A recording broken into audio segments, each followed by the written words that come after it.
monde! Alors, je suis Élisia, thérapeute holistique, enseignante en spiritualité appliquée et la chaîne Élisia Unifia, son but, unifier les différentes perspectives en termes de méthodes de guérison reliées à la tête, le cœur et le corps. Dans la dernière vidéo, mon introduction, qui est Élisia, je vous ai parlé brièvement du fait que selon moi, quand on parle de guérison, il n'y a pas de recette absolue, mais il y a des ingrédients qui facilitent. Je l'ai dit brièvement. Aujourd'hui, petite vidéo bonus. Parfois, je vais faire ça, donc des petites vidéos bonus pour ajouter des petits éléments, anecdotes ou ouvrir sur une portion de ce que j'ai mentionné dans la vidéo. Alors, vidéo bonus aujourd'hui. Qu'est-ce que je veux dire par les ingrédients qui pourraient faciliter le processus de guérison?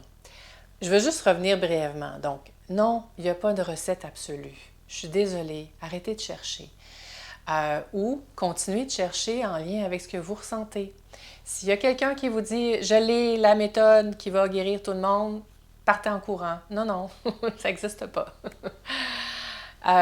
Mais effectivement, selon les différentes méthodes que vous allez rencontrer, s'il y a ces ingrédients-là dont je vous parle maintenant, bien, ça va vous aider, ça va faciliter le processus, ça va rendre le chemin un peu plus facile. Et ces ingrédients-là, j'avais envie de vous les présenter en lien justement avec la tête, le cœur et le corps. Si on commence par la tête, en termes de pensée, de perspective, un des ingrédients qui, selon moi, est essentiel, cette question de vision globale, d'ouverture d'esprit, de souplesse. Attention au piège de la dualité, c'est bon ou c'est mauvais. Oh mon Dieu qu'on a ça dans notre société, ça n'a juste pas d'allure. Il faut ci, non, il ne faut pas ça. C'est quoi la bonne chose à faire? Non, attention, il ne faut pas que tu fasses ci. C'est utile, non, c'est inutile, c'est efficace, etc. Noir ou blanc. Malheureusement, c'est un gros piège. Et pour vous illustrer la chose, bien, on va prendre l'exemple de la tristesse, la dépression, les larmes et tout. Ah, mon Dieu, qu'on a peur de ça, hein? Et en même temps, ceux qui sont dans le domaine du travail sur la guérison, etc., parfois on entend « Ah non, c'est bon les larmes, ça relâche et tout. » Donc, effectivement, il n'y a pas de bonne ou mauvaise réponse en lien avec la question des pleurs. Parfois, oui, c'est bon de pleurer, c'est des larmes de relâchement qu'on appelle. Il y a quelque chose de soulageant et ça nettoie le système corps-esprit, oui.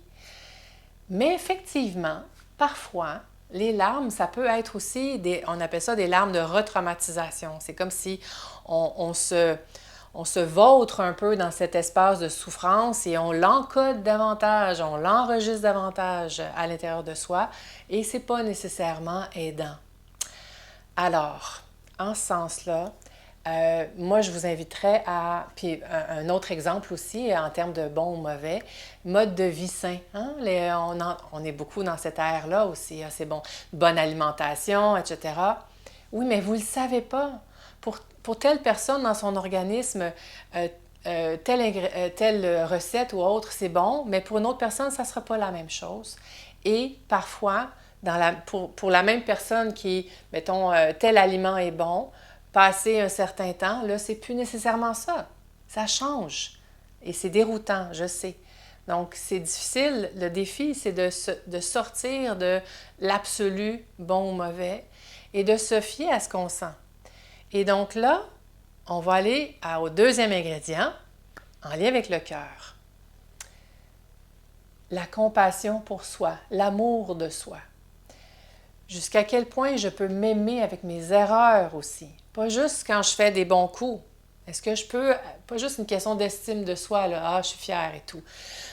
Non, en termes d'amour de soi, de compassion, ça veut dire être capable de s'aimer, même quand on ne va pas bien, même quand on est au bout du rouleau, etc.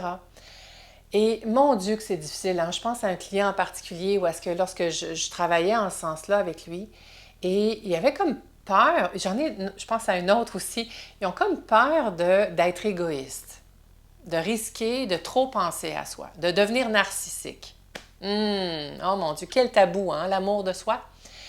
Et moi, ce qui est l'exemple ou l'image que je ramène souvent pour aider ces personnes-là, dans un avion, quand il y a un problème de dépressurisation dans la cabine, par exemple, OK? Et là, on a un parent avec un enfant.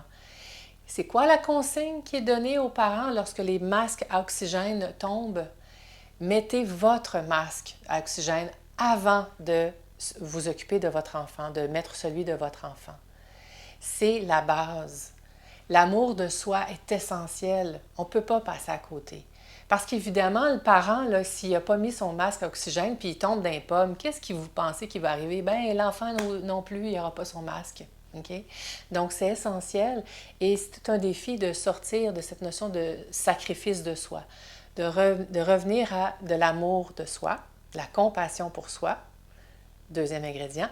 Troisième ingrédient, en lien avec le corps, il y a une citation bouddhique de Bouddha qui dit « Ne croyez en rien que ce que vous avez expérimenté.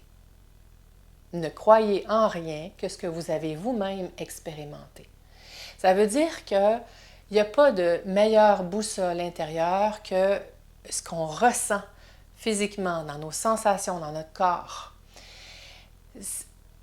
J'ai pour mon dire que, selon moi, toutes les méthodes de guérison, dans le fond, ça revient au même. On se libère. La souffrance, c'est de croire que la vérité est à l'extérieur de soi. Et tout processus de guérison nous ramène à l'intérieur de soi, notre boussole intérieure. Et notre corps, mon Dieu, il y a une sagesse immense, une sagesse innée, profonde qu'on devrait tous, à laquelle on devrait tous revenir.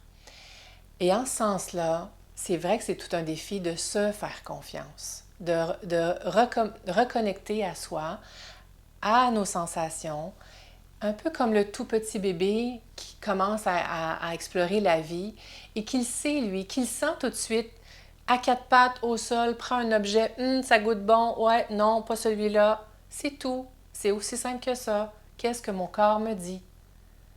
Et tranquillement, plus on intègre ces différents ingrédients à travers notre processus, plus ça nous facilite le chemin vers la guérison. C'est ma perspective.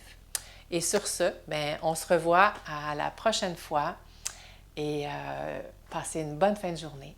Au revoir.